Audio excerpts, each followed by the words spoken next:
Hello, welcome to Sylvius tiny world. আমরা কিছুদিন আগে টিয়া পাখি, কবুতর আর কাঠবিড়ালির সাথে কিছু মজার সময় কাটিয়েছিলাম, সেটাই আজকে আপনাদের সাথে শেয়ার করব। হ্যাঁ, এই যে দেখতে পাচ্ছেন, সো কিউট কাঠবিড়ালিটা কি সুন্দর করে খাচ্ছে।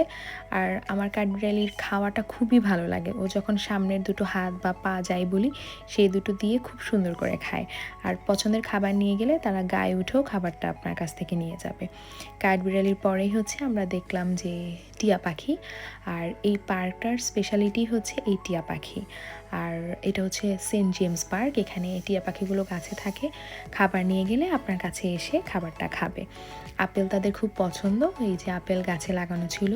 আর আমি ওয়েট করছিলাম কখন সে হাতে এসে খাবারটা খাবে।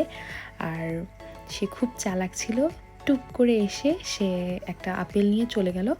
কিন্তু আমি এটাতে স্যাটিসফাই ছিলাম না, আমি চাচ্ছিলাম সে আবার একটু আসুক, কিছুক্ষণ বসুক, তাহলে আমি আর একটু ভিডিও করতে পারবো। আর সে আমার মনের কথাটা বুঝেছিল, সে আবার এসে বসলো আর আমি তখন আবার একটু ভিডিও করলাম। কিন্তু এত মানুষ আর এত কবুতর তাদেরকে ডিস্টার্ব করছিল, সে আবার উড়ে চলে গেল।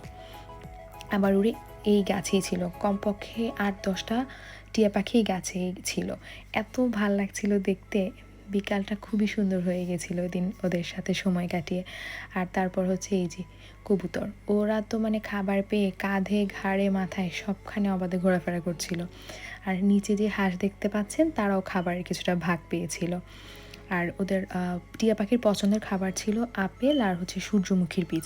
এগুলো নিয়ে গেলে ওরা খুব পছন্দ করে খায়।